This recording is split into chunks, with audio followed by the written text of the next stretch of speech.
Assalamualaikum warahmatullahi wabarakatuh. Innal hamdalillah nahmaduhu wa nasta'inuhu wa nastaghfiruh wa na'udzu billahi min shururi anfusina wa min sayyiati a'malina.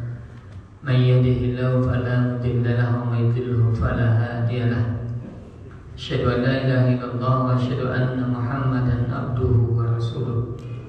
Allahumma salli wa sallim wa barik wa an'im ala rasulillah Muhammadin sallallahu alaihi wasallam wa ala alihi wa ashabihi wa man tabi'ahum bi ihsanin ila yaumiddin, amma ba'd. Ikhwati fillah, Bapak Ibu yang semoga Allah muliakan dan berkahi hidup kita semua insyaallah. Seorang ulama besar, seorang imam yang bernama Imam Sulaiman Ad-Darani, beliau pernah berkata, inna ahla ta'ah, sesungguhnya ahli taat, sesungguhnya orang yang selalu melakukan ketaatan, alladzu fi ta'atihi, dia merasakan kelezatan dalam taatnya itu,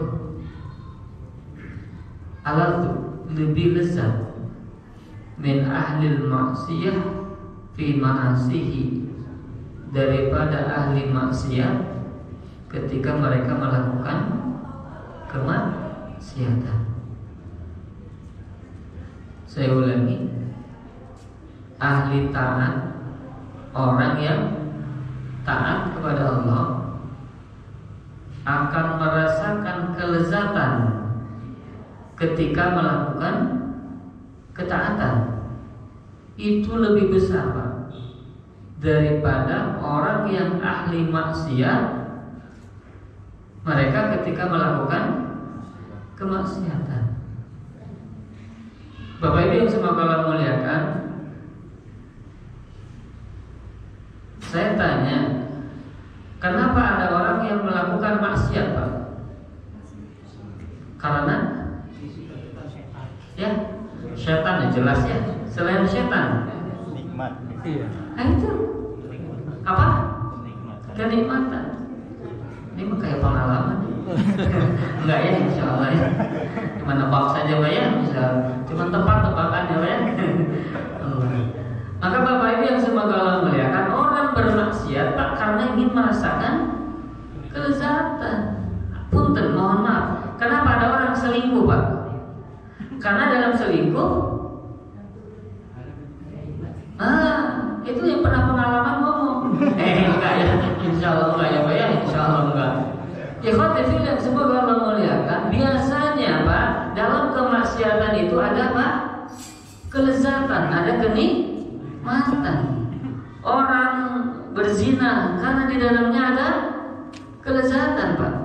Orang meminum apa ini?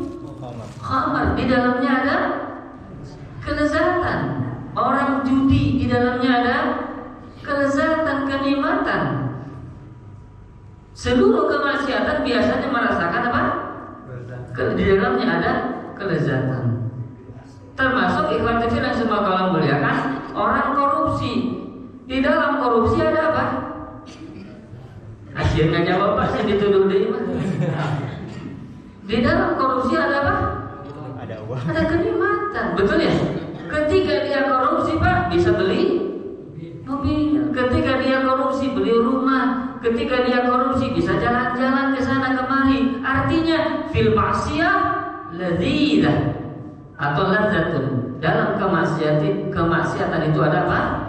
Kelezatan. Tapi Bapak Ibu yang semoga Allah muliakan, selain Pak maksiat, ketaatan juga ada kelezatan. Di dalam ketaatan itu, Pak, ada kelezatan. Betul tidak, Pak? Punten, Pak, mohon maaf. Nih, sekarang ini kita dalam keadaan apa ini? Ketaatan. Talabul ilmi, menuntut ilmu, duduk di majelis ilmu. Ada kelezatan, Pak? Ada kelezatan? tibra. Apa tibra itu? Tandanya lezat apa? Bukan, maksudnya bukan itu Pak ya. Tandanya kelezatan apa? Orang yang ahli taat tadi Pak, kata siapa tadi? Al-Imam Sulaiman Ad-Darani, beliau sampaikan orang yang ahli taat ketika mereka melakukan ketaatan lebih merasakan kelezatan daripada orang yang ahli maksiat ketika mereka melakukan kemaksiatan. Coba perhatikan Pak, ada orang yang bangun malam jam berapa? Jam 2, jam 3, betul tidak Pak? Jam 2, jam 3. Untuk apa itu teh? Untuk pipis. Bentar Pak ya, untuk pipis, untuk nonton Real Madrid. Nah, untuk apa? Untuk tahajud, untuk sholat malam. Untuk sebagian orang Pak, tahajud itu sesuatu yang sangat menyakitkan, sesuatu yang sangat betul-betul tidak ada di dalamnya kenikmatan. Tapi bagi orang yang tertentu ahli taat, dalam tahajud itu ada kenikmatan. Betul tidak? Sampai ketika dia takbir Pak, tidak terasa air mata berlinang. Betul? Ketika dia bersimpuh bersujud kepada Allah, tidak terasa Pak, doa itu begitu khusyuk.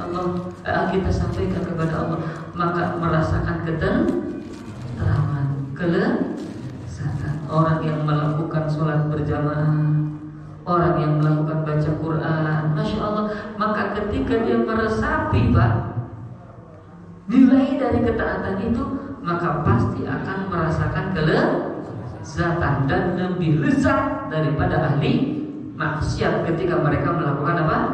Kemaksiatan. Kenapa? Karena orang yang melakukan kemaksiatan, walaupun mereka mendapatkan kelezatan, merasakan kelezatan, mereka bercampur aduk dengan rasa takut.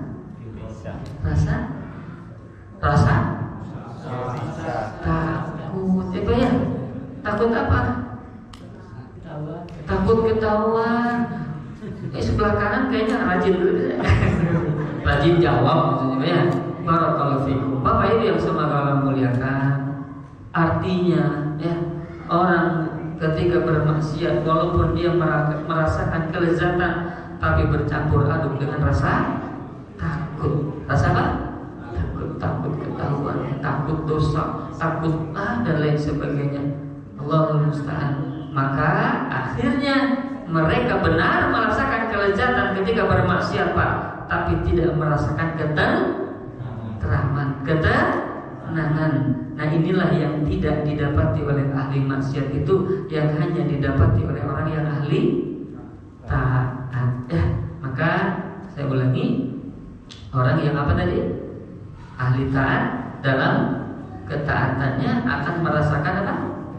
Kelezatan, kenikmatan lebih besar daripada orang yang ahli maksiat ketika melakukan apa? Kemaksiatan. Maka mohon maaf ya Pak, mohon maaf saya sampaikan.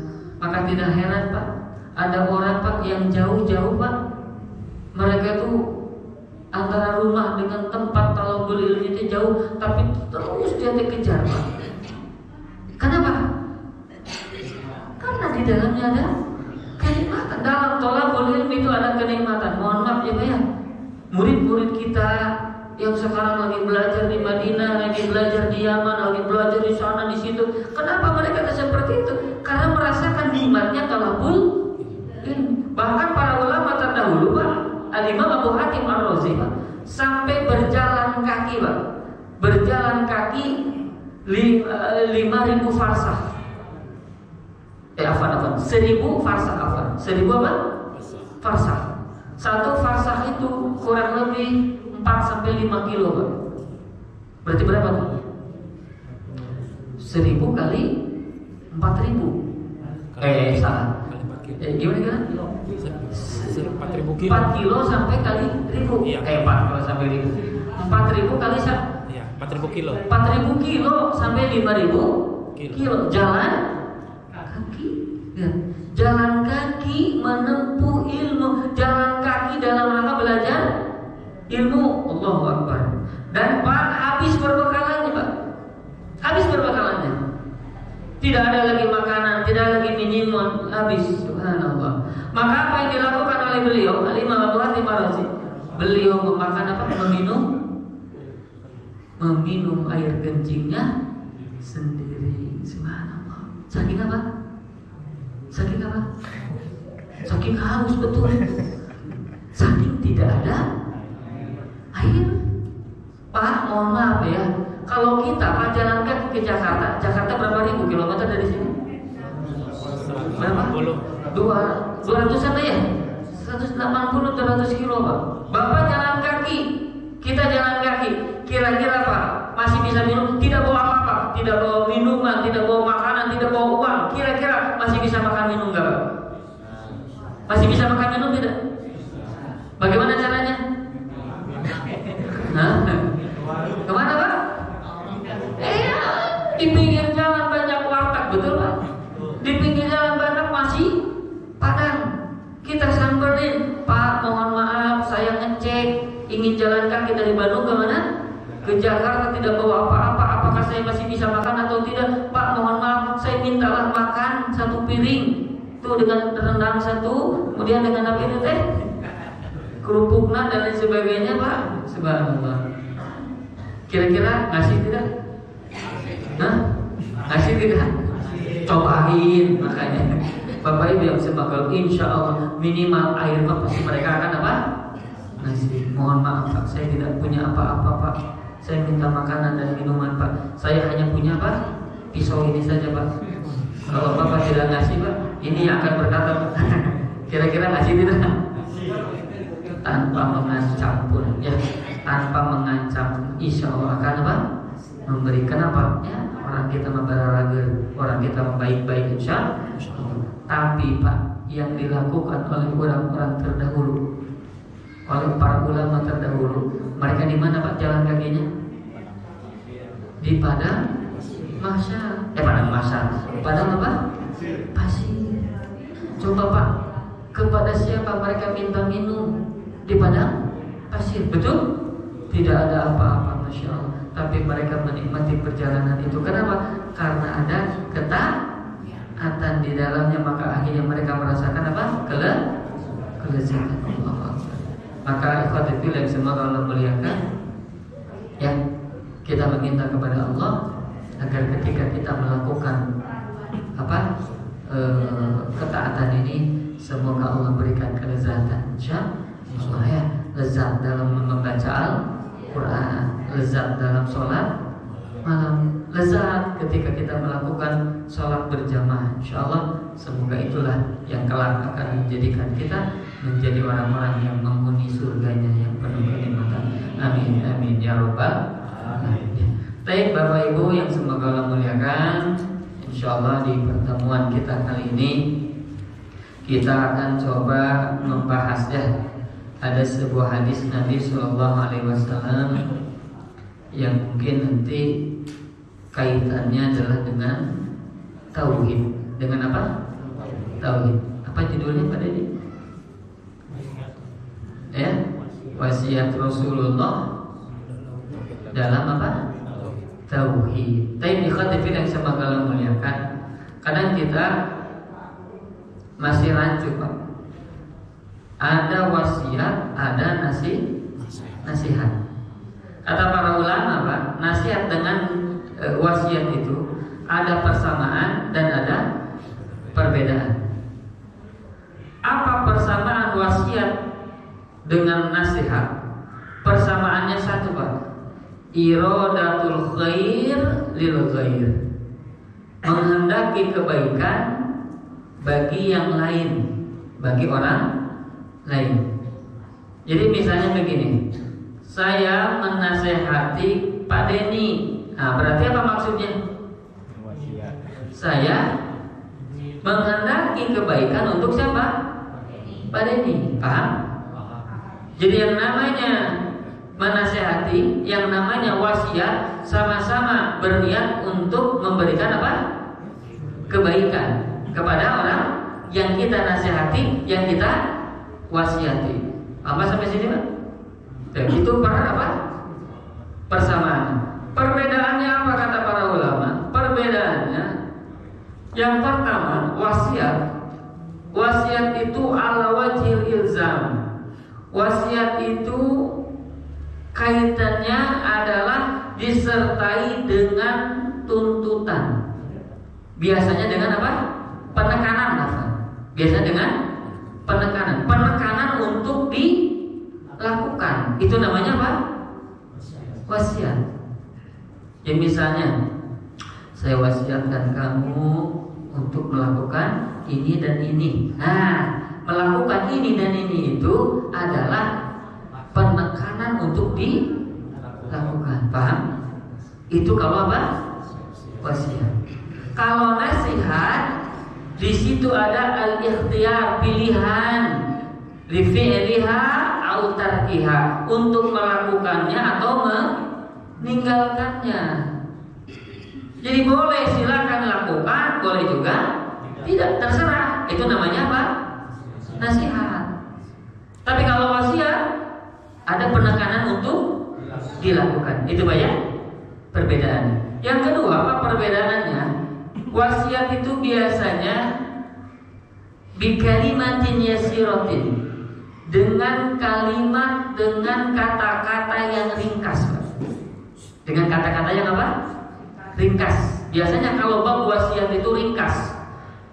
Usikum wa iyaya bittaqwallah, kata Rasul. Aku wasiatkan kepada kalian agar kalian bertakwa kepada Allah, misalnya begitu. Aku wasiatkan kepadamu untuk melakukan begini dan begini. Nah, ini biasanya wasiat itu diungkapkan dengan kata yang ringkas. Sementara nasihat bisa ringkas, bisa panjang. Paham gak?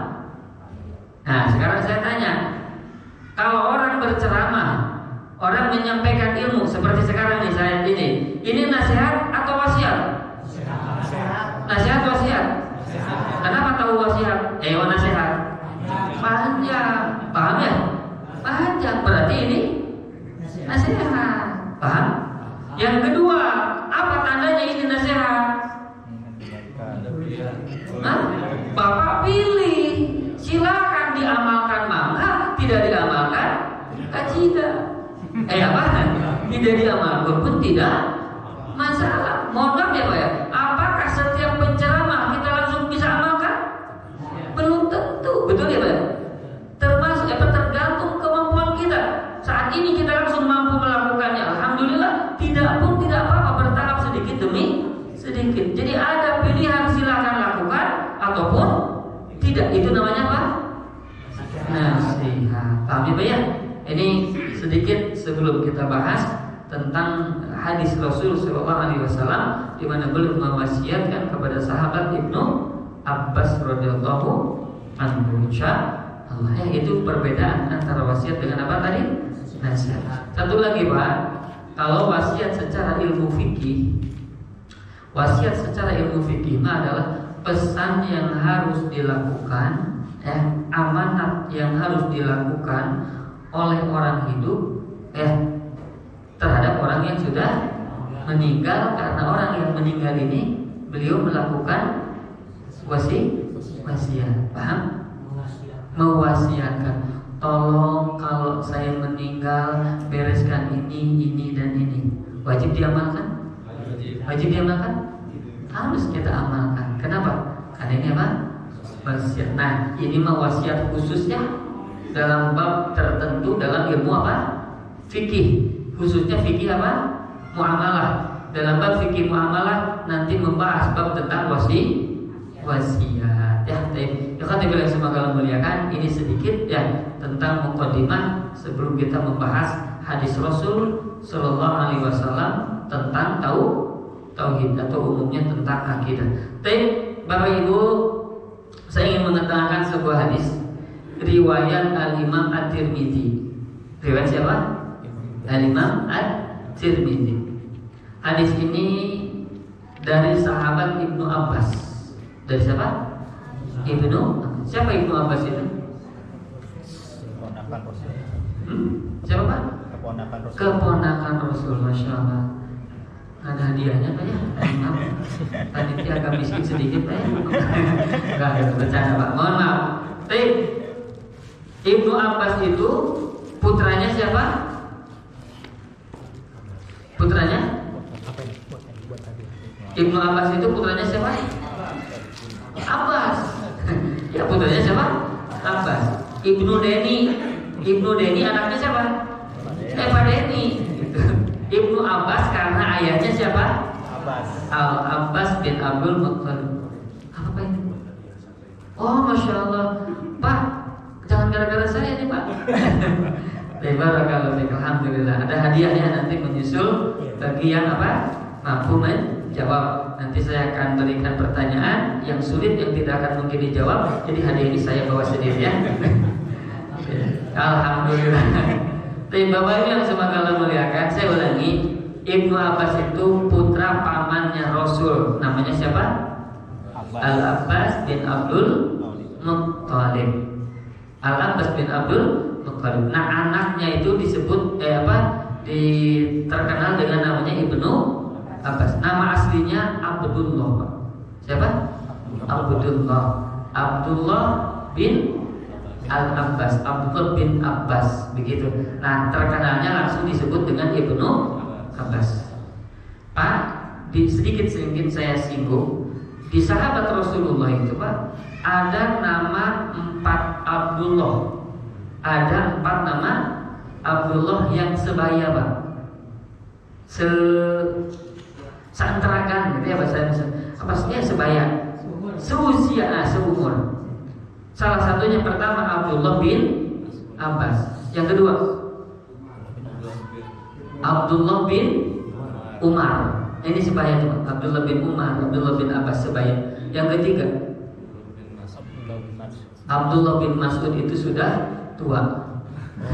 Jadi tidak apa? Sebaya. Betul itu adalah Abdullah bin Mas'ud ada, tapi tidak masuk ke dalam abadilah, arba'atu abadilah. Ada 4 Abdullah. Abdullah bin Abbas, Abdullah bin Umar, Abdullah bin Zubair, Abdullah bin Zubair bin Al-Awwam. Nah, ini sebaya. Yang keempat, nah baru kasih hadiah. Amr bin Ash. Masya Allah, sering jawab. DKM Kekaci. Ini dari Bapak bukan ya Pak ya?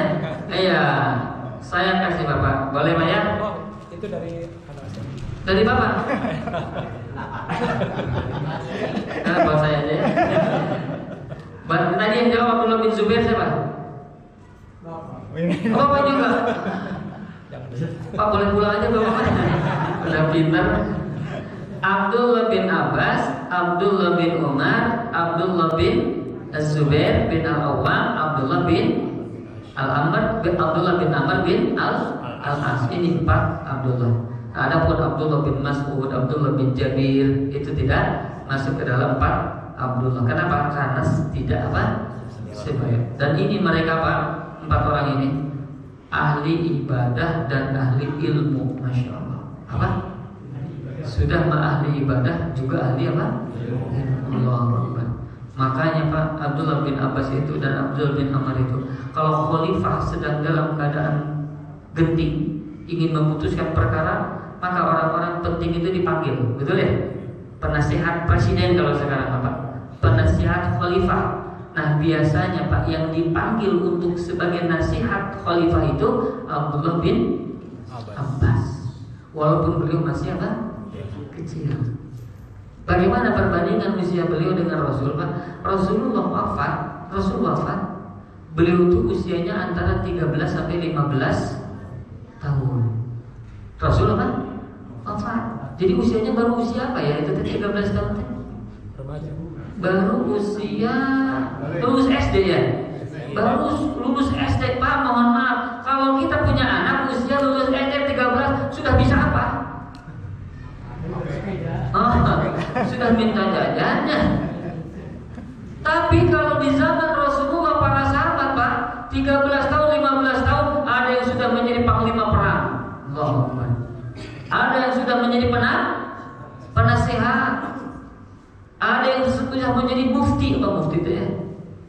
Pemberi fatwa. Kenapa? Karena itulah didikan yang dilakukan oleh Rasul dan para Rasulullah, khususnya Rasulullah SAW kepada siapa? Para sahabat radhiyallahu anhum ajmain. Maka ikhwati fillah yang semoga memuliakan, Ibnu Abbas itu Pak, beliau tolabul ilminya Masya Allah. Jadi walaupun beliau itu masih kecil Pak, tapi beliau tidak pernah malu untuk menuntut ilmu. Selalu bertanya Pak, selalu bertanya dan bertanya kepada para sahabat yang lain yang lebih apa? Senior. Bagaimana Rasul dalam bab ini? Bagaimana kata Rasul dalam bab ini? Terus seperti itu. Maka akhirnya ilmunya sangat apa? Luas. Bahkan Pak, beliau untuk menuntut ilmu kepada para sahabat sampai akhirnya beliau itu menunggu Pak, debu berterbangan gitu ya.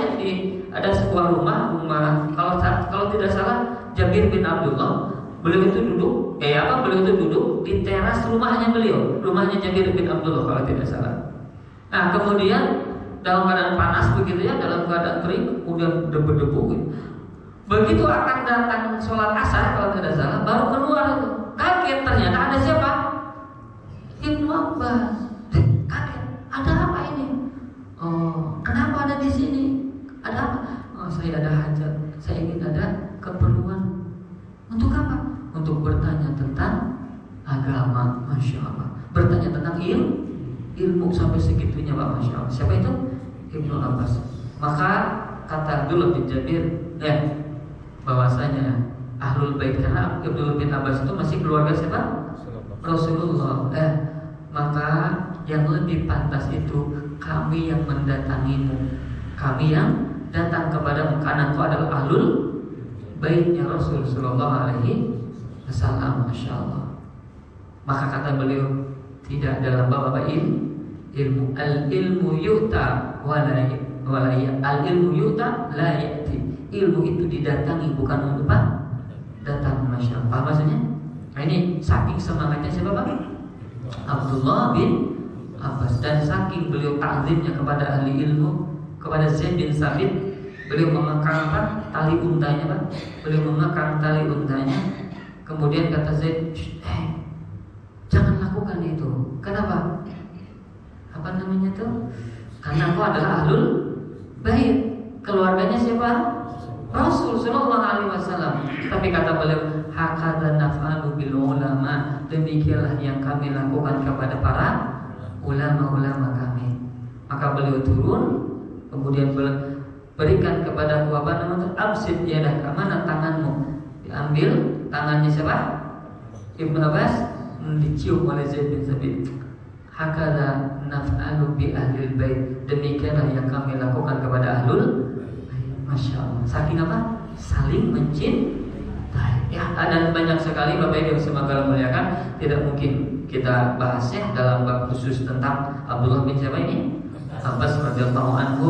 Tapi beliau secara garis besar beliau adalahnya ulamanya para sahabat. Maka beliau disebut dengan hibrul ummah. Tintanya apa? Umat. Artinya apa? Saking luasnya apa? Ilmunya Abdullah bin Abbas. Nah, salah satu Pak yang beliau ukir, yang beliau catat dalam pesan yang Rasulullah SAW sampaikan kepada beliau adalah hadis yang akan kita baca. Kata Abdullah bin Abbas radhiyallahu anhu, "Kuntu khalfan Nabi sallallahu alaihi wasallam." Aku pernah berada di belakang Rasul sallallahu alaihi wasallam. Jadi dibonceng Pak. Abdullah bin Abbas di mana? Di belakang. Nah, kemudian Nabi sallallahu alaihi wasallam beliau berkata kepada Ibnu Abbas, "Ya gulam, wahai anak kecil, wahai anak muda." Kenapa disebut anak muda Pak tadi? Karena masih anak-anak, masih apa? Kecil. Nah, kata Rasul, "Ya gulam, wahai anak muda, wahai anak kecil, inni u'allimuka kalimatin." Sesungguhnya aku akan ajarkan kepadamu beberapa kalimat. Aku pesankan kepadamu beberapa kalimat. Nah, ini akhirnya digarisbawahi oleh para ulama. Ini adalah seperti layaknya wasiat Nabi kepada siapa? Ibnu Abbas. Inni u'allimuka kalimatin. Aku akan ajarkan kepadamu, aku akan nasihatkan kepadamu dengan beberapa kalimat, dengan beberapa pesan. Apa? Pertama kata Rasul, ihfazillah yahfazka. Pertama, jagalah Allah, menjaga. Jagalah Allah, maka Allah akan menjaga. Itu satu. Yang kedua, ihfazillah tajidhu tujahaka. Jagalah Allah, maka engkau dapati Allah ada di hadapanmu. Jagalah Allah, maka kau dapati Allah ada di hadapanmu. Itu yang kedua. Yang ketiga, wa idza sa'alta fas'alillah. Kalau engkau meminta, mintalah hanya kepada Allah. Wa idza sta'anta fasta'in billah. Kalau engkau mohon pertolongan, maka mohon pertolongan hanya kepada Allah. Itu yang keberapa? Ketiga. Sekali lagi ya. Yang pertama, jagalah Allah, maka Allah akan menjagamu. Yang kedua, jagalah Allah, maka kau dapati Allah ada di hadapan. Yang ketiga, kalau engkau minta kepada Allah. Kalau engkau mohon pertolongan, mohon pertolongan hanya kepada Allah. Itu yang ketiga. Yang keempat, wa'lam dan ketahuilah annal ummah, bahwa seluruh umat, seluruh manusia, seluruh apa? Manusia. Law ijtama'at ala an yanfa'uka bi syai'in lam yanfa'uka illa bi syai'in qad kataballahu laka. Ketahuilah, kata Nabi kepada Ibnu Abbas, ketahuilah bahwasanya seluruh umat ini, seandainya mereka berkumpul ala an yanfa'uka bi syai'in, untuk memberikan manfaat kepadamu, lam yanfa'uka, mereka tidak akan mampu memberikan manfaat kepadamu illa bi syai'in qad kataballahu laka, kecuali manfaat itu telah Allah tetapkan terjadi untuk dirimu. Paham maksudnya? Jadi kalau seluruh umat Pak ingin memberikan kepada kita hadiah, nah hadiah itu tidak akan kita beri, tidak akan kita dapatkan, kita tidak akan terima itu kalau Allah tidak berkehendak. Gitu maksudnya. Paham Pak? Orang akan memberikan jabatan kepada kita, orang akan mendapatkan apapun kebahagiaan bagi kita. Kalau Allah tidak berkehendak, maka itu tidak akan terjadi. Paham ya? Nah ini, Bapak ini tahu tauhid.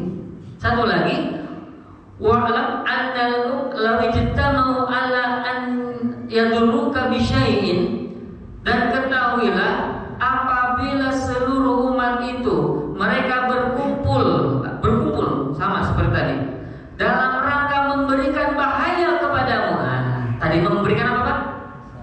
Manfaat. Sekarang memberikan apa contohnya memberikan bahaya?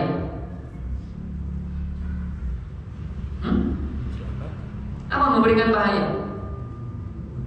Mencelakakanmu. Apa contohnya? Kau akan dibunuh, kau diancam, kau akan disengsarakan, kau akan dipersulit, kau akan digini-gini. Pokoknya setiap perkara yang akan membuatmu sedih, membuatmu celaka.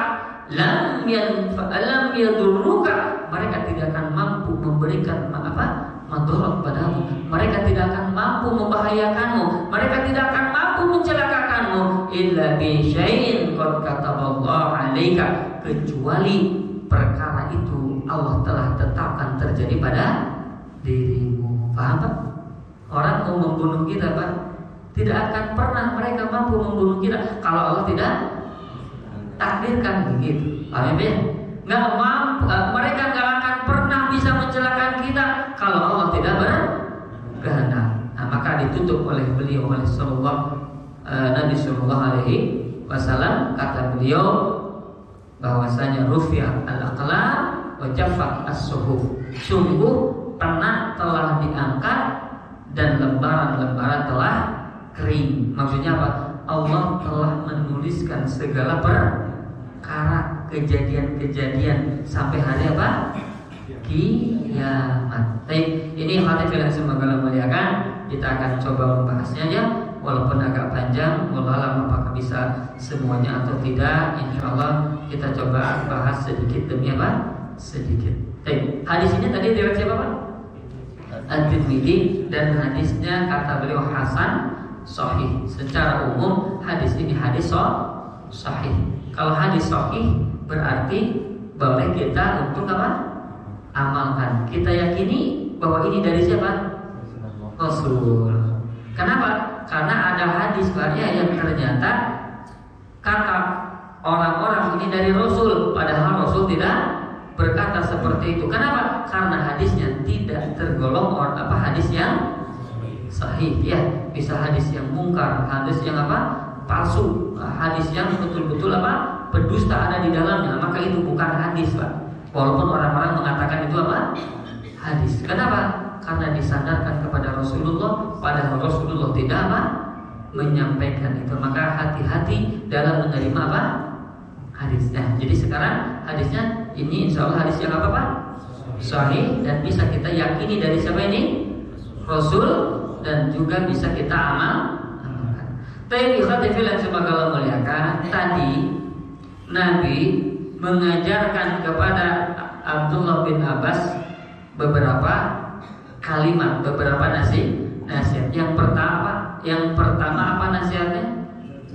Jagalah Allah, ihfadillah, jagalah Allah. Muncul Pak pertanyaan, Pak. Kalau kita menjaga air ini, ya, dengan cara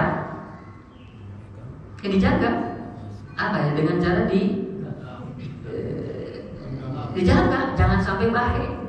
Bapak itu jangan sampai apa? Kalau kita punya perhiasan, Pak, punya uang, kita akan jaga. Apa menjaga perhiasan? Dengan cara simpan di mana? Yang aman. Misalnya di mana, Pak?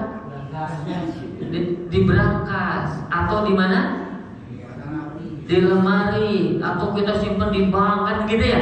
Itu dalam rangka menjaga harta. Pertanyaannya, bagaimana ini menjaga Allah? Bukankah Allah Maha Perkasa? Bukankah Allah Maha Gagah? Tapi kenapa Allah harus dijaga, kan gitunya? Muncul Pak, itu maksudnya apa? Maksudnya kok menjaga Allah? Maka ikhwati fillah yang semoga muliakan Bapak Ibu, kalau kita membaca hadis tanpa bimbingan para ulama, bisa jadi apa? Pusing. Enggak, apa maksudnya begitu, Pak? Bahkan bisa jadi naudzubillah, bisa jadi sesat, Pak. Gara-gara apa? Gara-gara salah memahami, salah menafsirkan, salah mensyarah hadis. Kalau sudah salah begitu, wah, bukan hanya sesat, Pak, tapi juga apa? Menyesatkan. Kenapa? Karena dia berpikir dengan apa? Dengan dirinya sendiri, dengan akalnya sendiri, dengan otaknya sendiri, bukan dengan bimbingan para ulama. Maka wajib bagi kita, Pak, ketika kita membaca tafsir, membaca hadis, lihat bagaimana penjelasan ulama dalam bab yang kita baca. Paham ya, Pak ya? Nah, apa kata para ulama? Salah satunya, Pak, Al-Imam Ibnu Qudamah dalam kitab Jami'ul Ulum wal Hikam menjelaskan makna kalimat menjaga Allah. Jagalah Allah. Apa maksudnya? Kata Imam Ibnu Qudamah, ihfaz huquqahu. Satu, jagalah hak-hak Allah. Apa? Hak-hak Allah. Yang kedua nanti kita bahas. Ihfaz hududahu. Jaga batasan-batasan Allah. Apa batasan-batasan Allah? Perintah dan larangan. Itu, Pak. Jadi yang pertama jaga apa, Pak? Hak Allah. Apa hak Allah, Pak? Apa hak Allah? Hak Allah itu an-na'budahu wa la nusyriku bihi syai'a. Menyembahnya tanpa berbuat syirik. Itu hak Allah, Pak. Paham? Kata hadis Nabi sallallahu alaihi wasallam, beliau pernah bertanya kepada Jabir, kalau tidak salah, ma haqqullah 'alal ibad? Apa hak Allah terhadap hamba? Wa ma haqqul ibadi 'ala Allah? Dan apa hak hamba terhadap Allah? Allah wa rasuluhu a'lam. Allah dan Rasul yang lebih tahu. Maka dijelaskan oleh Rasulullah, hak Allah terhadap hamba adalah disembah dan jangan disekutukan. Itu hak apa, Pak? Allah. Hak hamba apa? Hak hamba jikalau sudah melakukan haknya Allah, sudah melakukan kewajiban. Kan berarti gini, Pak, ada hak Allah, ada hak hamba. menjadi kewajiban hamba, betul Pak? Sementara hak hamba jadi kewajiban Allah. Apa maksud saya?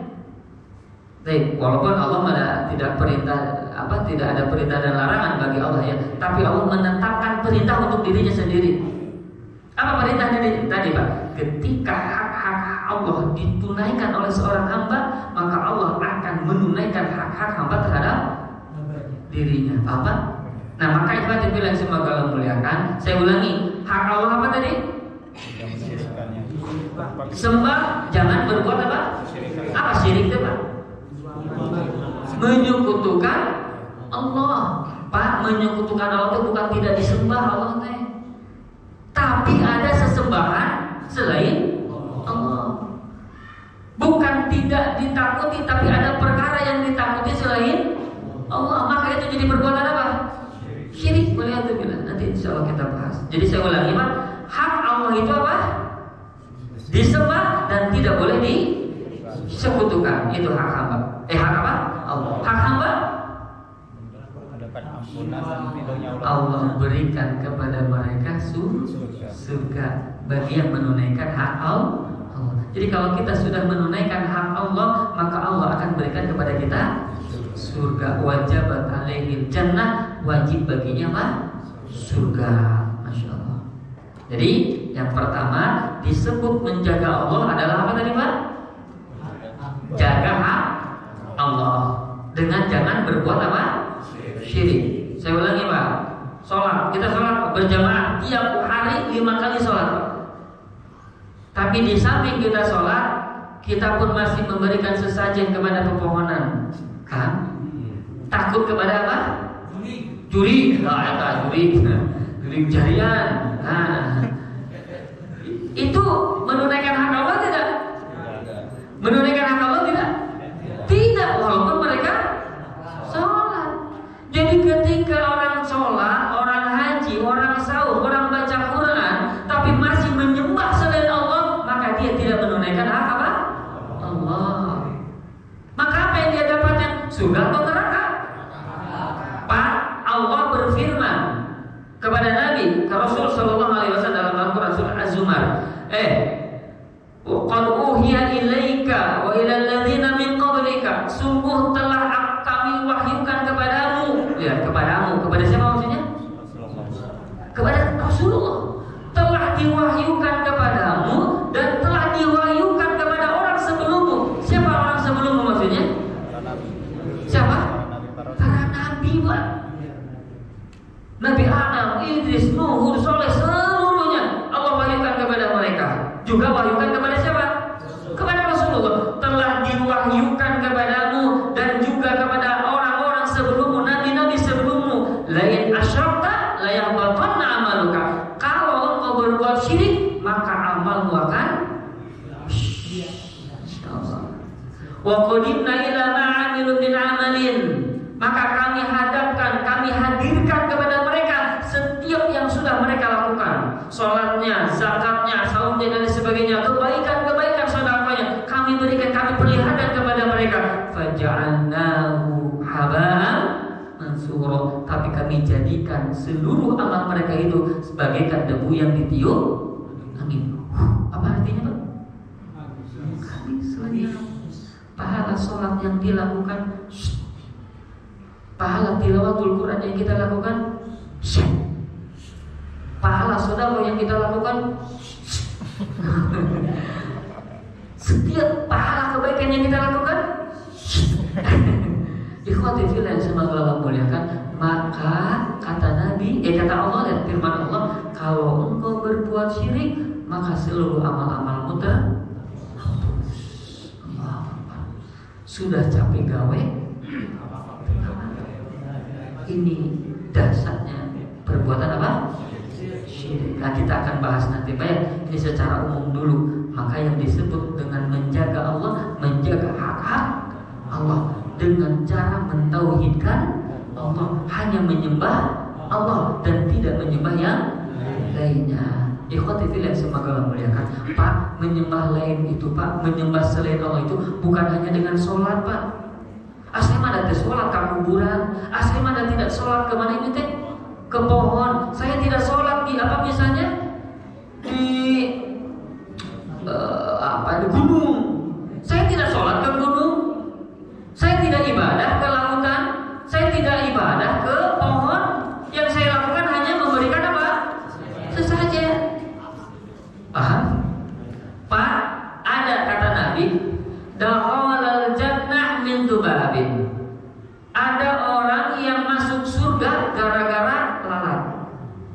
Wa dakhalan nar min tubabin. Dan ada orang yang masuk neraka gara-gara lalat. Subhanallah. Masuk surga gara-gara lalat, masuk neraka pun gara-gara lalat. Maka sahabat bingung, beliau bertanya kepada ya Rasulullah, kaifa dzaka ya Rasulullah? Bagaimana itu terjadi wahai Rasulullah? Maka kata Nabi, marra rajulun bi qaryatin atau bi qaumin.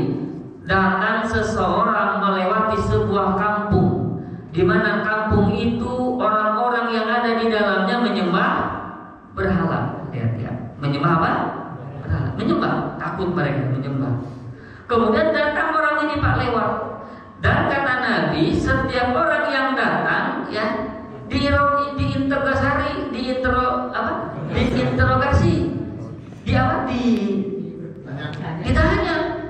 ditanya kamu mau lewat? Iya. Kalau kamu mau lewat maka kurbanlah. Berikanlah apa? Sesajen. Berikan apa? Berikanlah kurban. Berikanlah sesuatu yang buat siapa? Buat berhala kami, buat Tuhan kami. Berkorbanlah. Berikan apapun yang kau bisa berikan untuk Tuhan kami, untuk Tuhan kami. Maka kata orang ini yang lewat ini, ma syai'un uqarribukum. Tidak akan ada yang bisa, aku tidak ada yang bisa kamu apa? Lah, aku tidak bisa yang kami berikan kepadamu. Tidak punya apa-apa gitu, Pak.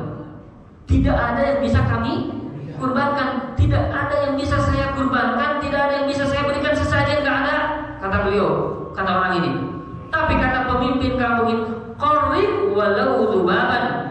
Kurbanlah walaupun hanya dengan apa? Seekor lalat.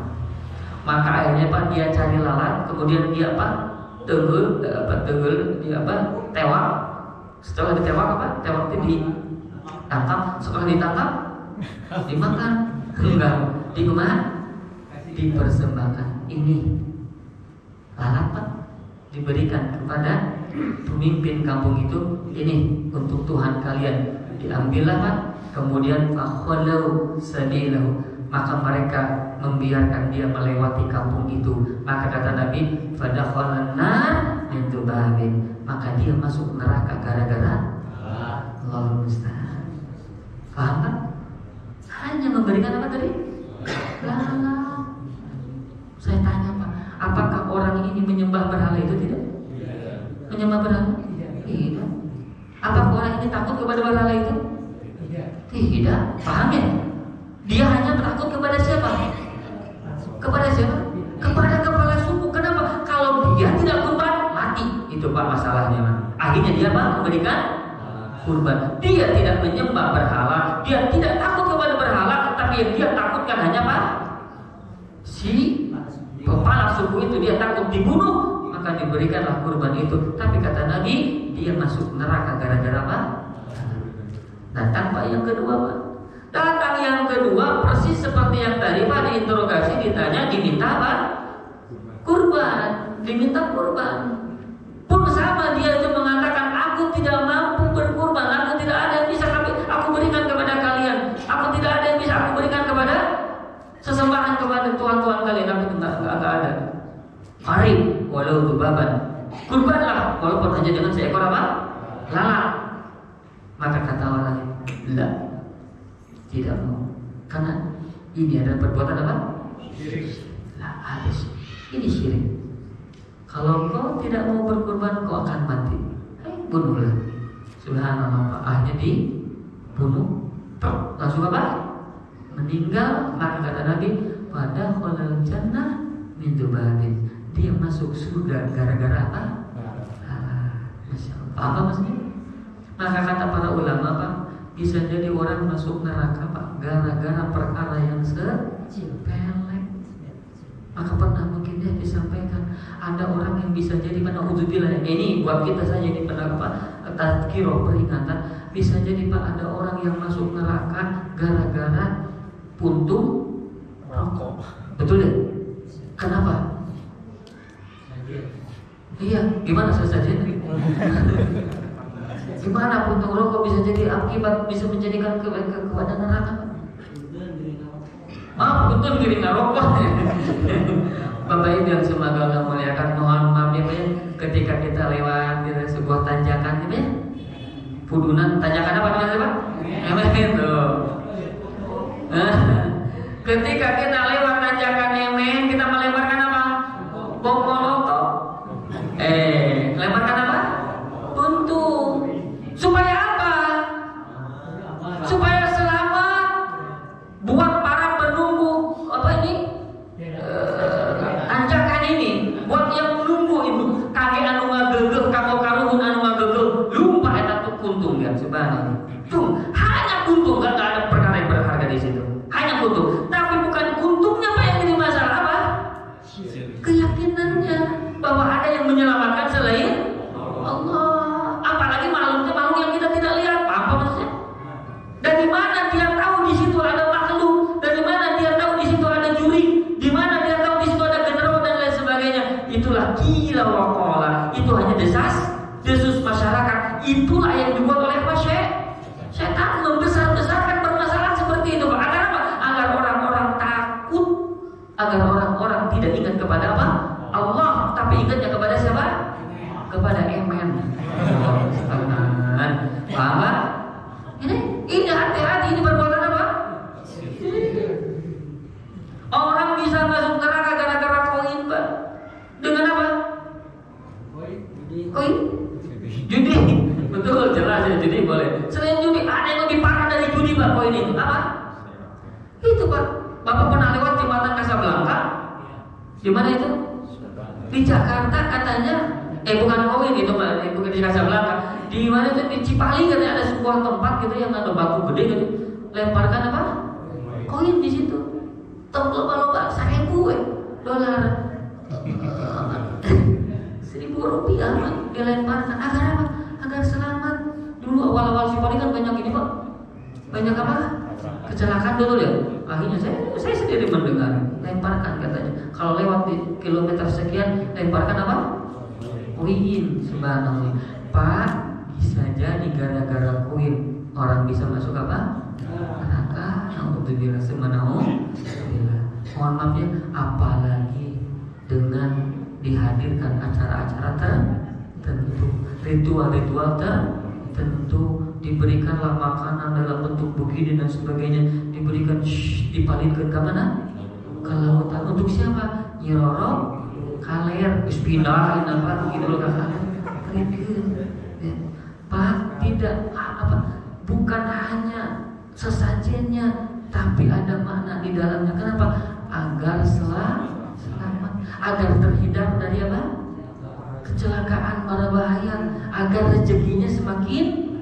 Allahul musta'an. Ini lebih syirik daripada orang-orang yang berbuat apa? Syirik di zaman dahulu. Kenapa? Karena orang-orang di zaman dahulu mereka tahu Pak yang memberikan rezeki kita siapa? Allah. Tapi mereka hanya menyembah kepada selain Allah. Tapi saat ini Pak, kita meyakini ada yang memberikan rezeki ikan itu dari penunggu laut. Allah musta'an. Paham maksudnya? Mendatangkan segala kekayaan laut itu dari siapa? Dari yang menunggu laut itu Pak. Allah musta'an. Jadi bagaimana bisa jadi ya orang yang apa meyakini ada kekuatan selain Allah yang bisa memberikan kebaikan maupun apa kemadaratan. Kenapa bisa begitu? Mohon maaf, kata para ulama, di antara perkara yang bisa menggelincirkan kepada orang berbuat syirik adalah al-jahlu, adamul ilmi, adalah ketidaktahuan. Karena tidak berilmu. Kalau itu perbuatan apa? Syirik. Yang mereka tahu ini apa Pak? Ini adalah turun temurun. Ini turun apa? Temurun dari leluhur, dari dasar. Pak, mohon maaf ya, kebanyakan mohon maaf di zaman jahiliyah, di zamannya kita Pak, biasanya perbuatan syirik itu karena apa? Karena luhur. Da bageulana ge gitu Pak. Da karuhun teh kieu gitu Pak. Orang-orang tua dahulu kami mendapati seperti itu. Itulah persis Pak yang dilakukan, yang dikatakan oleh orang-orang jahiliyah ketika Nabi menyampaikan Allahumma wa la tusyriku bihi syai'an. Sembahlah Allah, jangan kau sekutukan apa? Allah, jangan kau berbuat. Wa idza tutla alaihi ayatuna wa lam yastakbiru ka'an lam yasma'a. Gitu ya. Kemudian ada lagi wa idza qila lahum ittabi'u ma anzalallah. Ketika mereka diseru ikuti apa yang telah Allah turunkan kepada kalian, sembahlah Allah, jangan berbuat apa? Syirik. Qalu bal natabi ma wajadna 'alaihi aba'ana. Tapi mereka mengatakan kami mengikuti apa yang telah dilakukan oleh nenek moyang kami. Wajadna 'alaihi aba'ana. Kami dapati nenek moyang kami melakukan seperti itu. Subhanallah. Lihat Nabi Ibrahim Pak. Nabi Ibrahim beliau dakwahkan kepada siapa? Kaumnya. Ya. Qala Ibrahim kepada apa namanya? Li abihi, kepada siapa? Ayahnya. Wa qaumi, dan kepada kaumnya. Ubudullah. Sembahlah apa? Allah. Atau apa? Nabi Ibrahim bertanya, apakah kalian menyembah al-asnam? Apakah kalian menyembah berhala-berhala ini? Naam, iya, kami menyembah. Apa namanya itu? Na'budul asnam, kami menyembah apa? Berhala. Walau apa gimana? Dan kami senantiasa akan terus menyembahnya.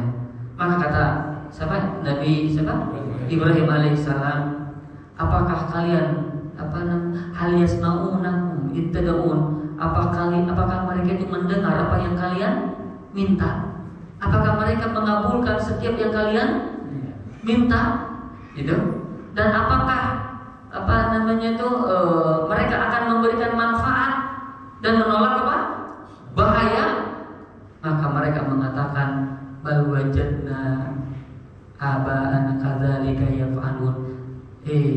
Tapi itulah yang kami dapati, nenek moyang kami, bapak-bapak kami dahulu melakukan seperti itu. Paham ya?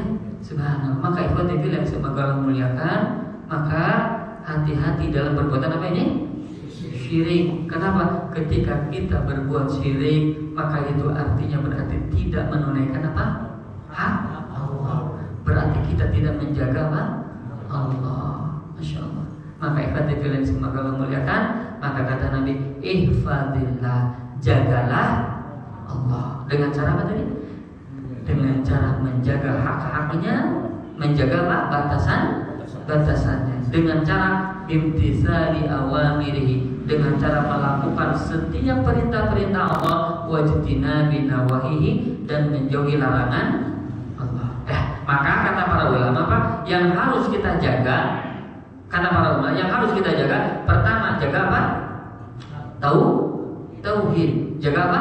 Tauhid. Dan jauhi apa? Syirik. Jauhi apa? Syirik.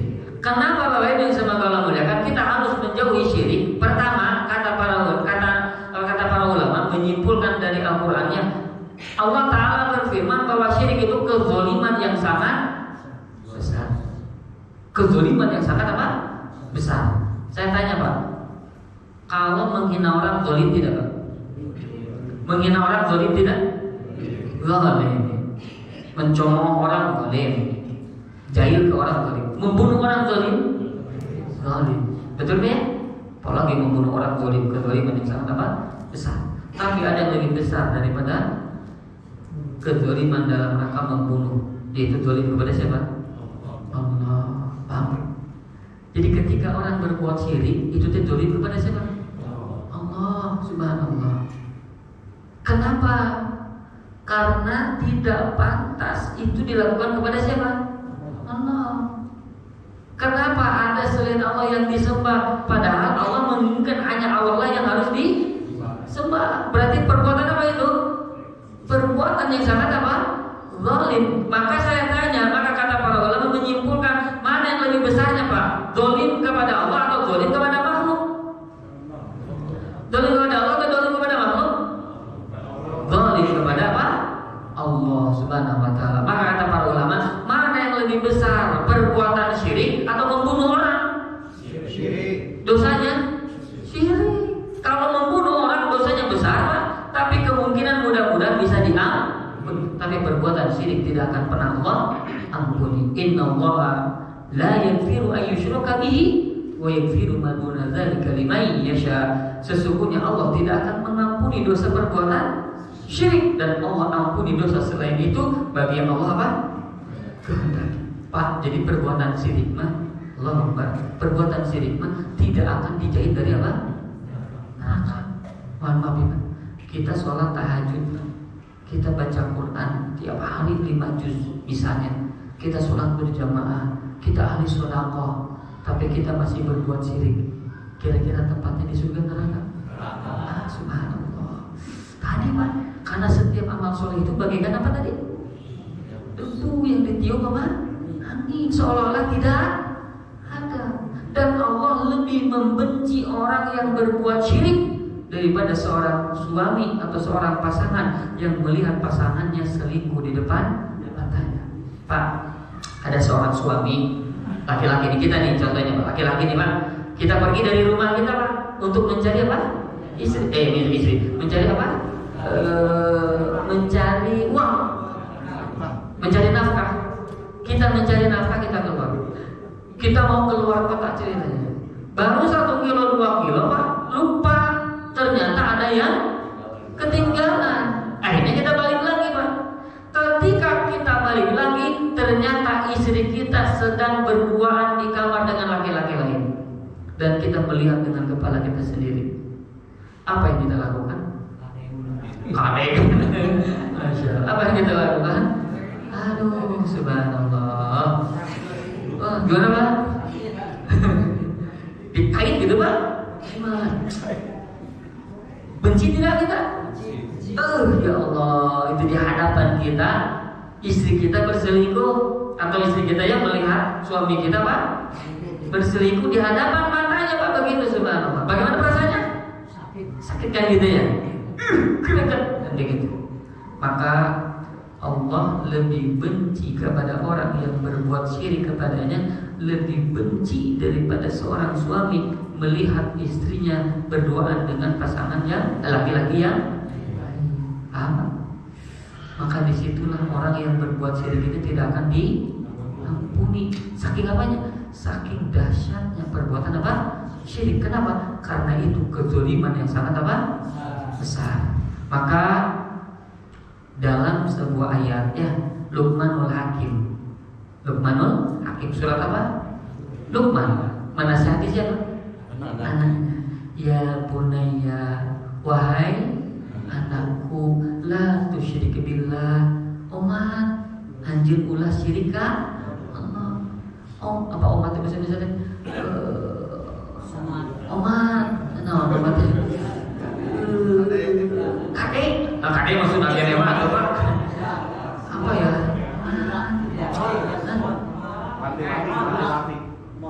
Mohon wanti-wanti. Aku wanti-wantikan padamu umat. Umat juga ya. Aku nasihati kau, wanti-wantikan kepadamu, jangan berbuat apa? La tusyrik billah. Jangan kau berbuat syirik kepada Allah. Inna syirka la zulmun azim. Karena syirik itu la zulmun. Pak, kalau kita belajar bahasa Arab, lam itu lam apa namanya? Lam apa?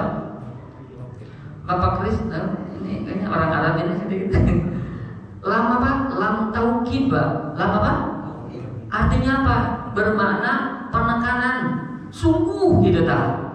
Inna syirka, inna itu huruf taukid juga. Sungguh perbuatan syirik itu la zulmun, ada lam lagi. Itu berarti kalimatnya begini Pak. Asalnya inna syirka la zulmun azim. Sesungguhnya syirik itu kezaliman yang sangat apa? Besar. Alif asalnya Pak, asyirku zulmun azimun. Itu asalnya Pak. Asyirku zulmun azimun. Bahwasanya perbuatan syirik itu kezaliman yang sangat besar. Begitu asal kalimatnya Pak. Datang kalimat inna. Inna itu huruf taukid. Jadi seolah-olah diulang 2 kali Pak. Asyirku zulmun azimun, asyirku zulmun azimun. Syirik itu perbuatan kezaliman yang sangat besar. Syirik itu kezaliman yang sangat besar. Berapa kali? Kemudian kalimat ada tambahan apa huruf? Lam. Lam juga huruf apa tadi? Taukid. Jadi seolah-olah diulang berapa kali? 3 kali. Asyirku zulmun azimun, asyirku zulmun azimun, asyirku zulmun azimun. Syirik itu kezaliman yang sangat besar. Syirik itu kezaliman yang sangat besar. Syirik itu kezaliman yang sangat besar. Maka diterjemahkan sungguh syirik itu kezaliman yang sangat. Pak, kalau kita menasihati seseorang, kalau kita seorang ayah menasihati seorang anak, Pak, sampai 3 kali, berarti itu perkaranya sangat, betul nggak? Nah, jadilah kau orang yang hebat ya. Nah, jadilah kau jangan orang yang hebat. Nah, jadilah kau jadi orang yang apa? Hebat. Nah, hati-hati. Nah, hati-hati. Nah, hati-hati. Berarti apa? Berarti penting perkara yang disampaikan oleh siapa? Oleh ayah kepada anaknya itu. Maka demikian pula Luqmanul Hakim menasihati siapa? Anaknya, ya bunayya, wahai anakku, la tusyrik billah, umat anjeun ulah syirik ka Allah, inna syirka la zulmun azim, karena kesyirikan itu kezaliman yang sangat besar. Subhanallah ya. Maka ikhwati fillah semoga Allah muliakan. Orang sekali lagi dia menyembah Allah tapi masih menyembah yang lainnya, takut kepada Allah, masih takut kepada yang lainnya. Takut di sini takut ibadah ya, bukan takut tabi'i. Takut tabi'at begini Pak. Kita takut kesetrum listrik. Apakah ketika kita takut kepada listrik berarti kubur tauhid kita? Hah? Itu anu asin kesetrum apa emang syirik tak? Paham? Bukan itu mah takut apa namanya? Tapi misalnya Pak, kita tidak mau Pak masuk ke hutan, takut apa? Takut harimau. Asyik sen singa. Tauhidan benar intinya mah.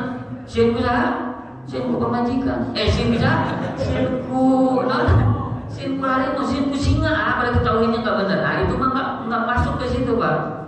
Yang dimaksud dengan tauhid di sini tauhid ubudiyah. Takut ubudiyah. Takut yang tidak ada landasan syariat di dalamnya. Mau ke mana? Kan itu. Malah saya mah kunaon? Sieun loba juri. Loba juri gitu, hati-hati Pak. Itu teh bisa jadi takutnya takut bukan apa? Walaupun tidak sampai ke perbuatan syirik begitu ya. Tapi Pak, ketakutan itu adalah perkara yang Allah haramkan. Ketika apa? Ketika tidak ada apa?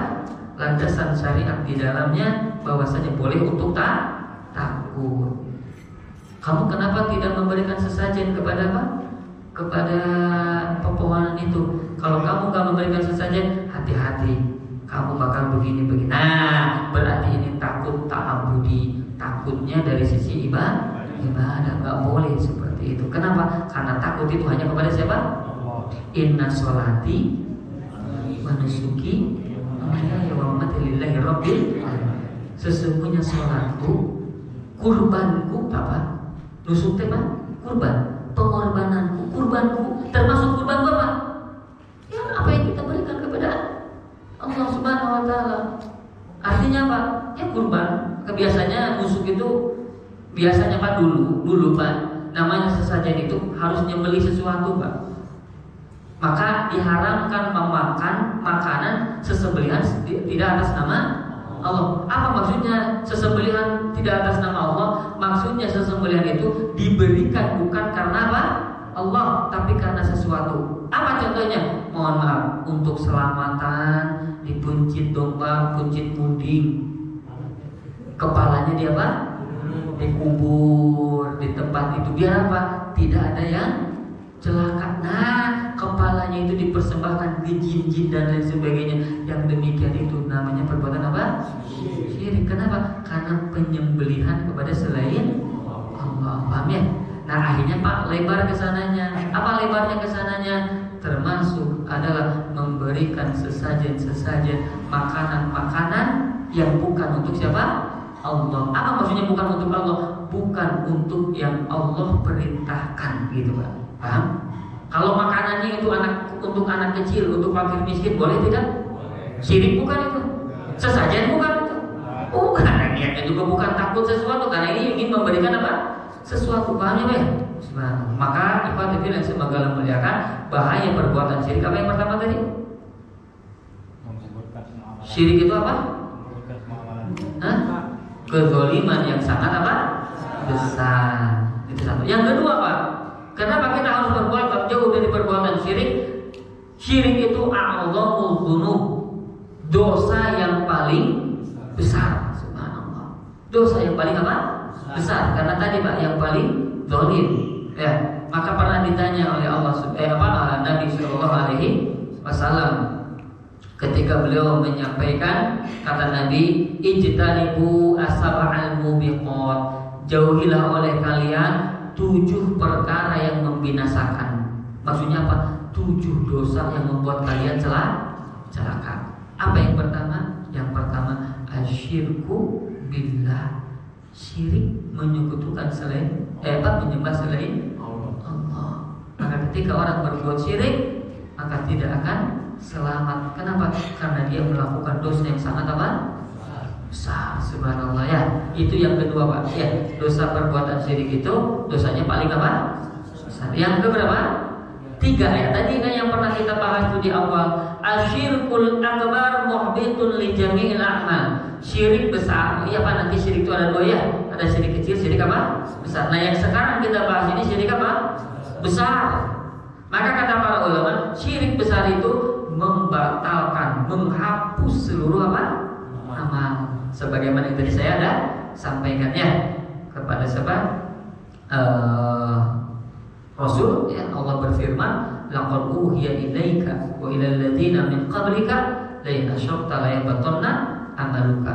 Sungguh telah diwahyukan kepadamu dan kepada orang-orang sebelummu, seandainya engkau berbuat syirik, maka sungguh la yahbatanna. Nah ini lam juga tauhid, nunnya nun tauhid. Sungguh amalmu akan apa? Hapus. Ini kepada siapa Pak? Ini kepada siapa? Rasul. Apalagi kepada kita.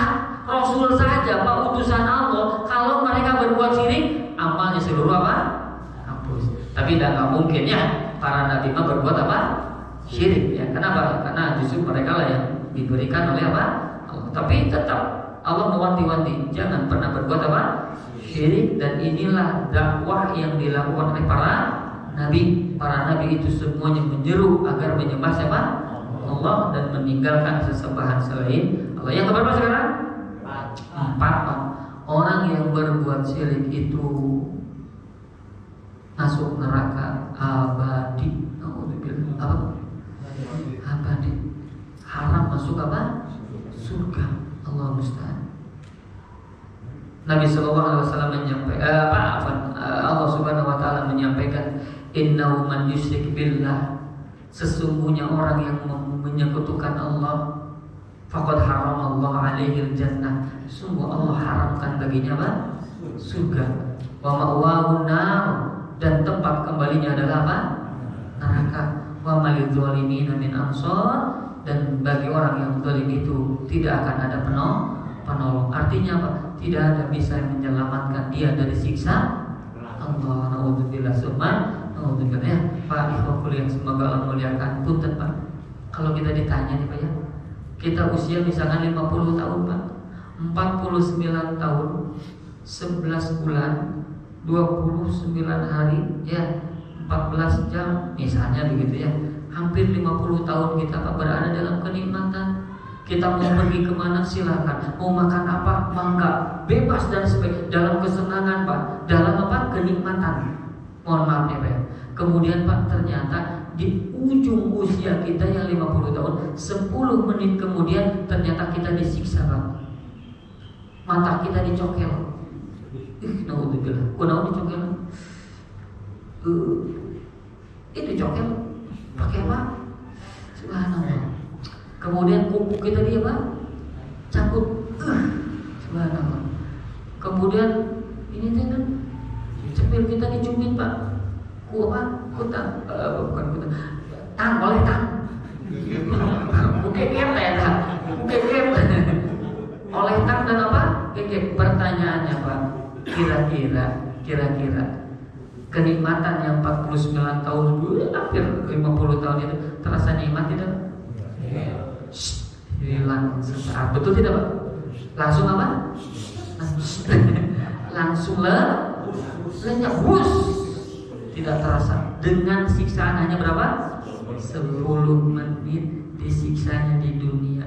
Pertanyaannya, mana yang lebih dahsyat Pak? Siksaan yang 10 itu dicubit dengan tang, dicubit dengan geger, dicabut kukunya, dicokel matanya, ditrocok nanti teh cilina. Mana yang lebih dahsyat, siksaan itu atau siksaan di neraka? Allah musta'an. Naudzu, saya pernah baca Pak, di Vietnam kalau tidak salah ada sebuah penjara. Penjara itu Pak dipakai untuk menahan para tahanan perang. Tahanan apa? Perang. Dan kalau sudah masuk di situ, itu naudzubillah, siksaan yang sangat apa? Dahsyat. Dan yang menyiksanya Pak, para algojonya, para sipir ya, penjaga apa? Penjaranya itu, para algojonya itu orang-orang yang apa? Psikopat. Nah, psikopat itu Pak. Psikopat itu lanjut ke psikopat.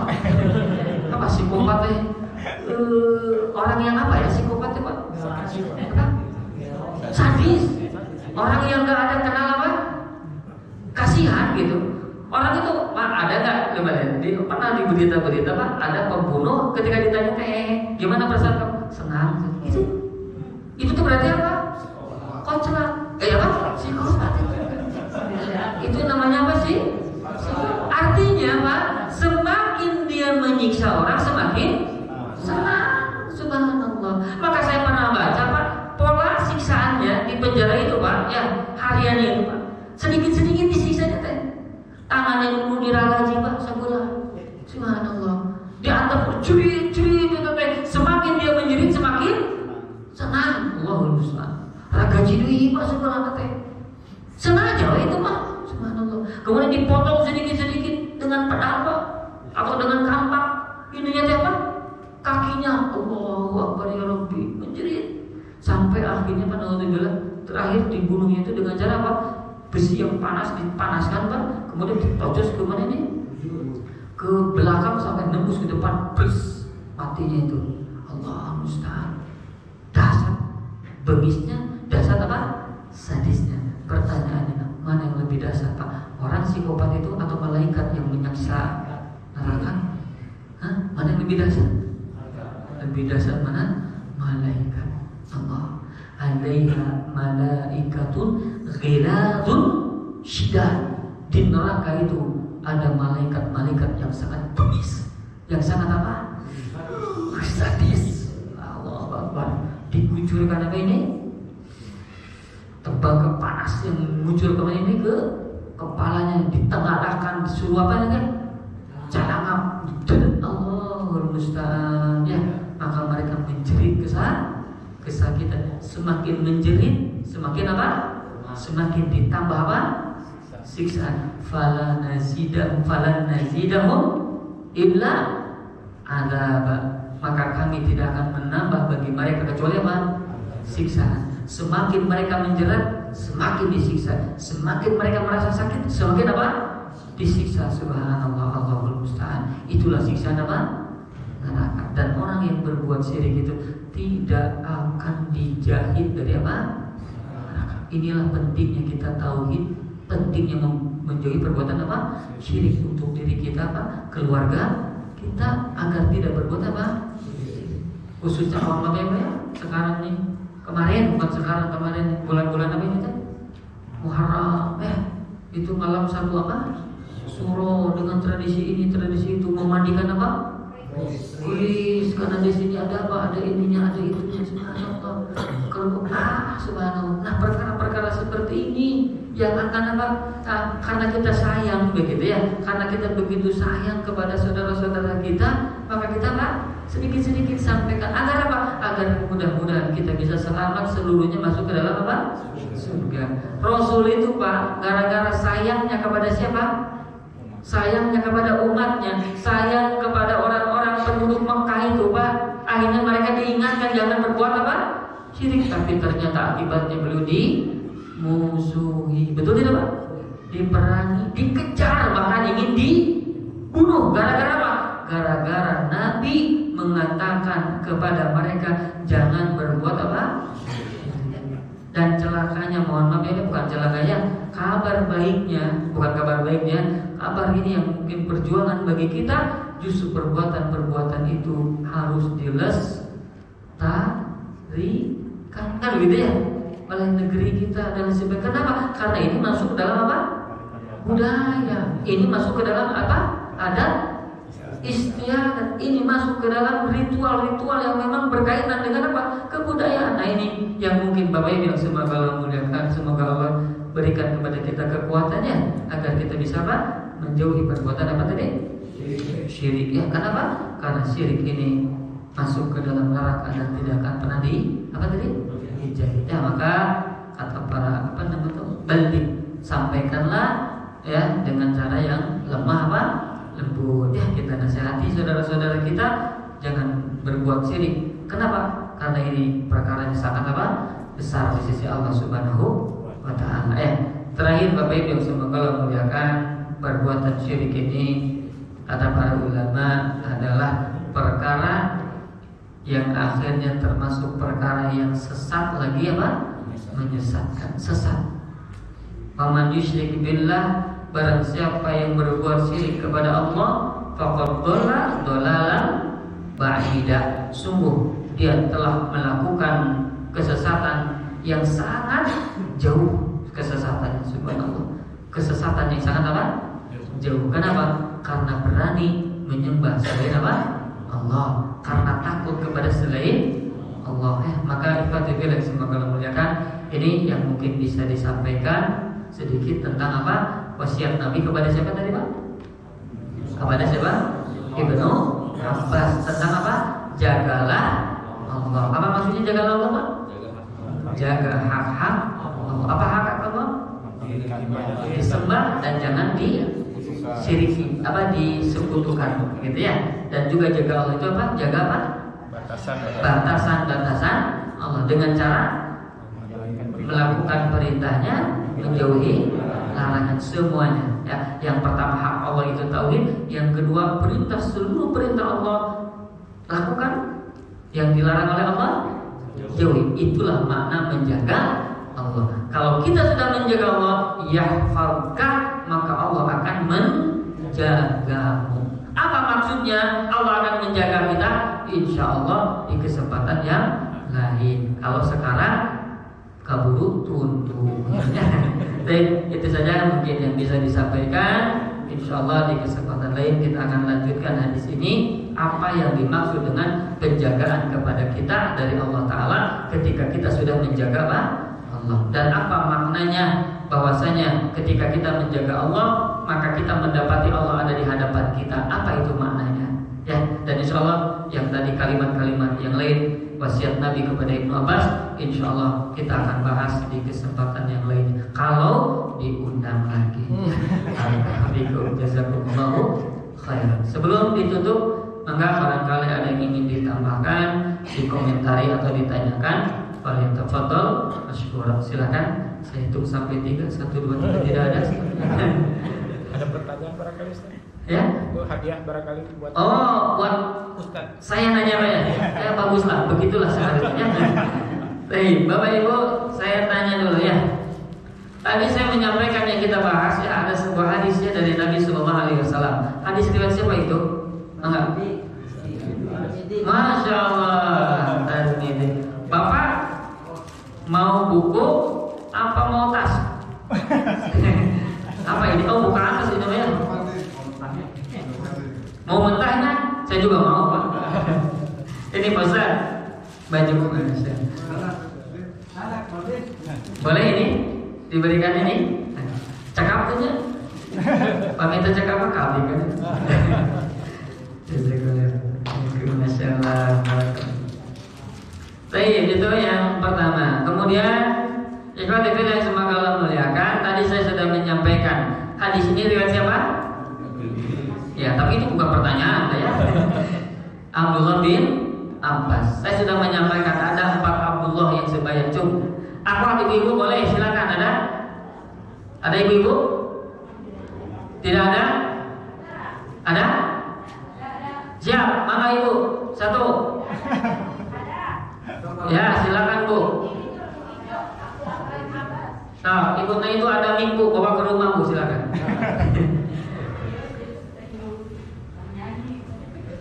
Oh ini. Apa Bu? Satu. Abdullah bin Abbas. Masya Allah, betul. 2. Abdullah bin Umar. Allah Akbar. 3. Abdullah bin Mas'ud. Bukan itu Ibu. Koreksi Bu, perbaiki. Yang ketiga. Abdullah bin Jubair. Betul. 4. Mas'ud. 4. Oh bukan. Lupa lagi. Ya Masya Allah. Barakallahu. Abdullah bin Amr bin Al-As. Ya, walaupun salah ibu tidak benar ya. Walaupun salah saya akan berikan hadiah tetap buat ibu ya. Ibu pukul nggak apa-apa Bu ya? Karena nggak ada lagi memang Bu.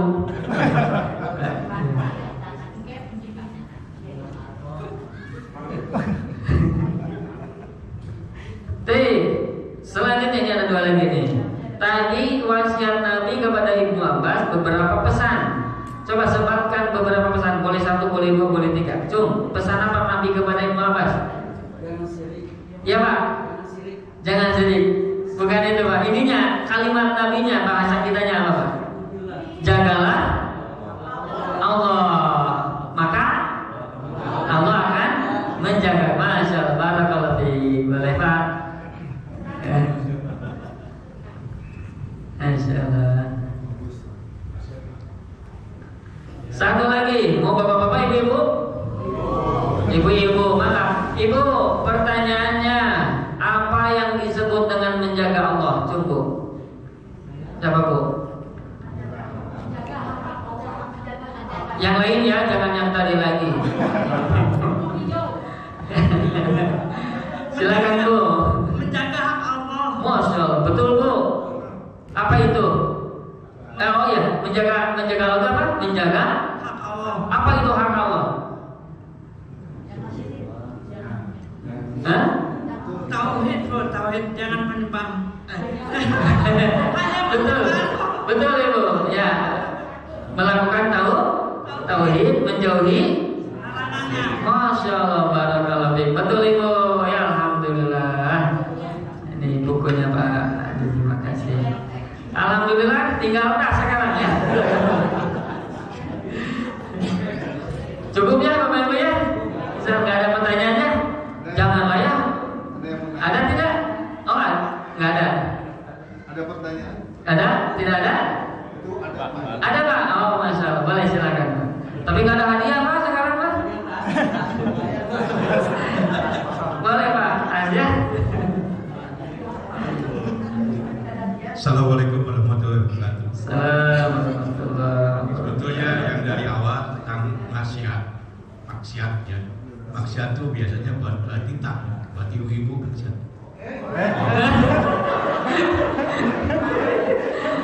Kalau kita mau maksiat ya. Nah, kalau bapak-bapak maksiat, Betul. karena kalau ibu-ibu dibilang bukan maksiat ya busiat, kayak enak.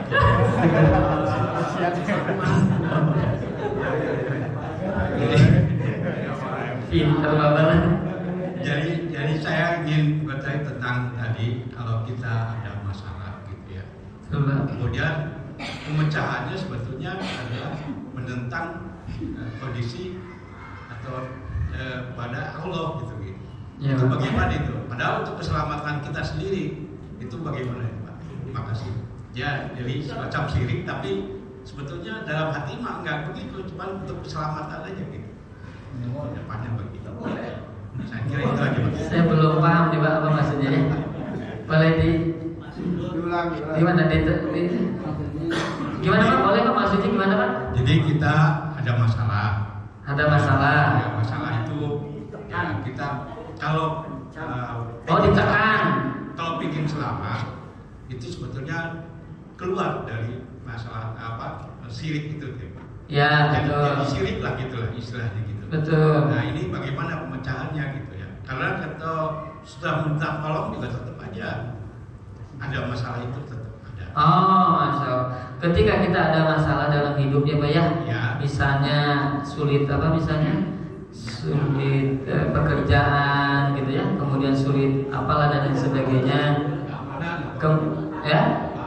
keamanan juga ya. Nah kemudian solusinya kata orang itu berbuat apa? Syirik ya, misalnya melakukan ini, melakukan itu, buat sesajen ini, sesajen itu, buat. Nah bagaimana? Sementara kita butuh apa? Uang dan lain sebagainya. Maka Bapak Ibu yang semoga muliakan, ad-dunya mata'un qalil. Dunia itu pertama adalah perhiasan yang sangat apa? Sedikit. Sangat apa? Sedikit.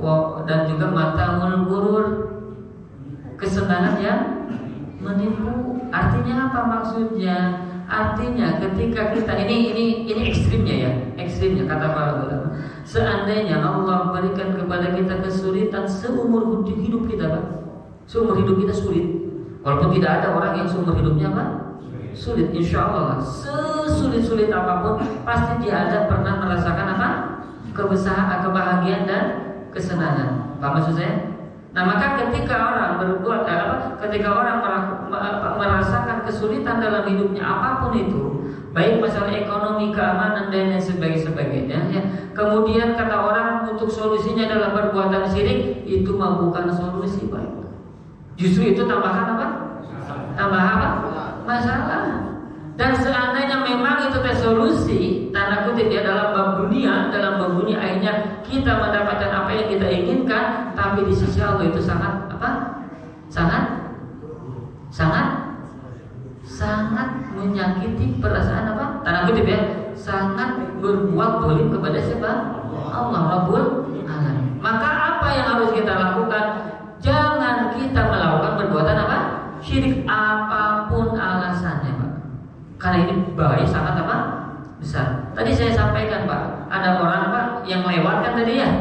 Kalau ketika dia lewat Pak, tidak berikan kurban, apa yang dilakukan oleh orang-orang itu?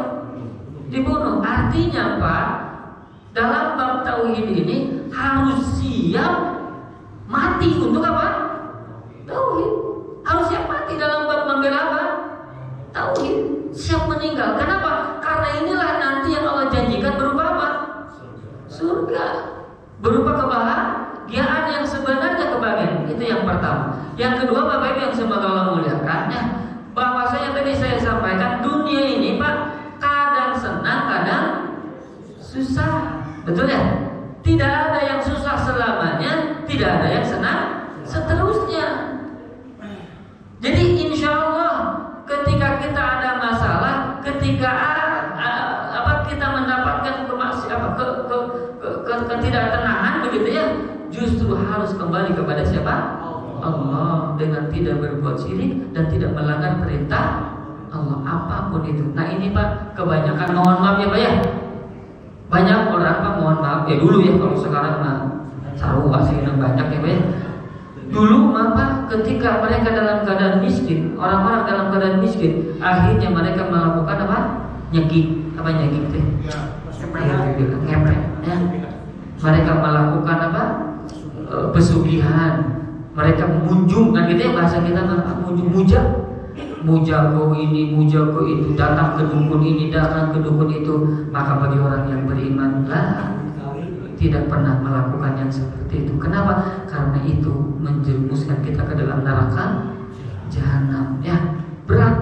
Kenapa? Karena siksa tadi neraka lebih berat jauh daripada siksa yang ada di dunia. Ya, di dunia masih sesaat, sementara paling lama berapa lama tadi Pak? Usia kita. Kata Rasul, inna amara ummati ma baina sittin ila sab'in. Umur umatku antara 60 sampai berapa? 7. Wa aqalluhum ma yajuzu, sedikit yang mampu melewati usia itu. Betul tidak Bapak Ibu? Sedikit usia kita Pak. Sementara Bapak Ibu yang semoga muliakan, akhirat berapa lama Pak? Subhanallah, abadan. Satu hari akhirat sama dengan berapa?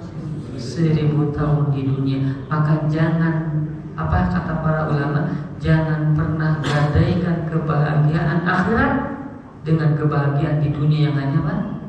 Sesaat. Demi menggapai kebahagiaan di dunia yang sesaat, orang akhirnya merelakan kebahagiaan nanti di mana? Di akhirat berupa surga. Alhamdulillah. Orang beriman memilih kebahagiaan apa? Akhirat. Walaupun di dunia dalam keadaan apa? Bahagia juga. Ya, kenapa ya kita harus bahagia dunia, bahagia Pak? Tapi seandainya pahitnya Pak, di dunia harus sengsara, maka orang yang beriman siap menerima kesengsaraan itu. Yang penting di surga nanti yang penting di akhirat mendapatkan apa? Itulah prinsip orang yang beriman dan bertauhid. Ya, demikian Pak ya. Jadi insyaallah kalau yang saya pahami, jangan berbuat apa? Syirik apapun alasannya. Ya, apapun apa? Alasannya. Insyaallah ada solusi-solusi lain yang ada kaitannya dengan solusi dunia insya Allah. Barakallahu fikum. Demikian mungkin ya Bapak Ibu yang semoga muliakan, cekap insya Allah terus 7:30. Oh Ibu, apa Bu? Oh mau tanya? Oh boleh mangga Bu.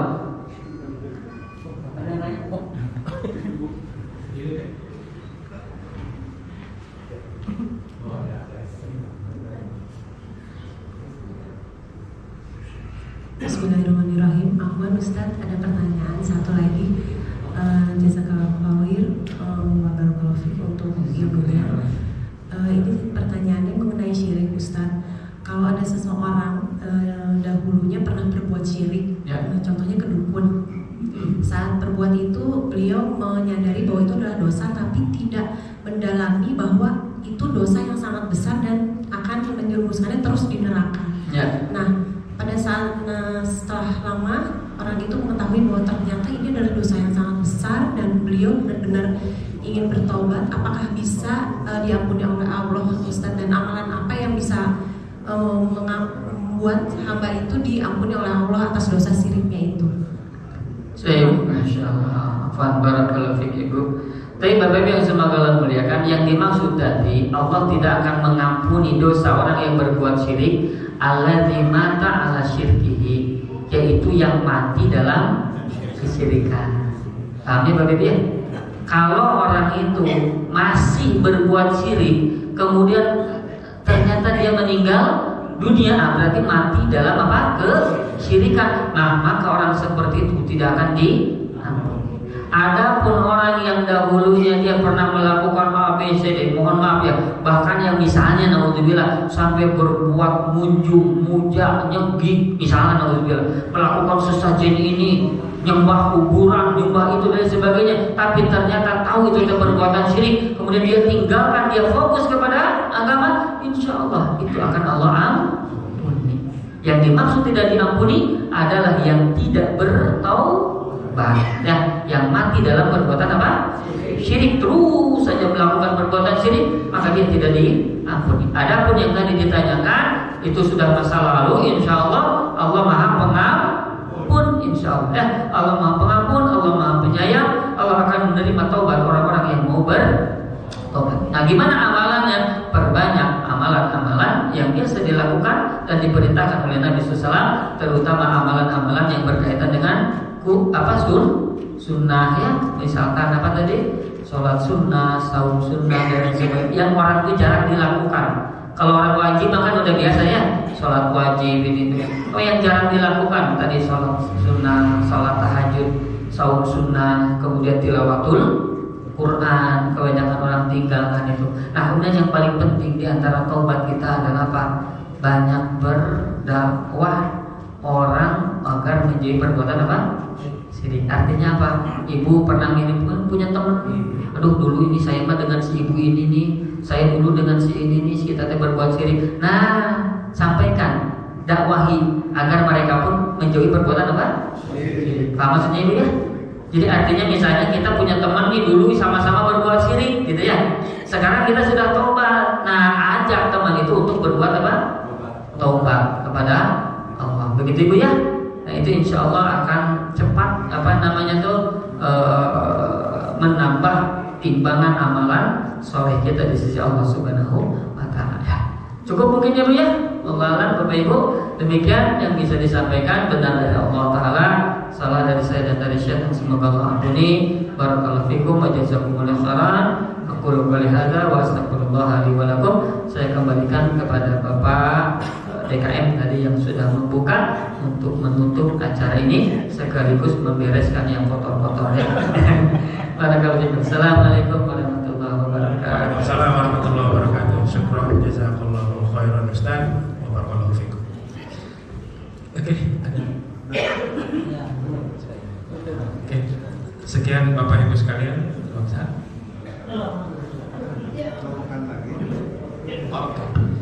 Insya Allah kajian berikutnya oleh Ustadz Syaiful Rahmat diadakan 2 pekan lagi, 2 pekan. Oke, jadi 2 Kamis yang akan datang. Oke, sekian. Kamis depan adalah Ustadz Haikal Syakban. Ustadz Haikal Syakban. Jadi selamat.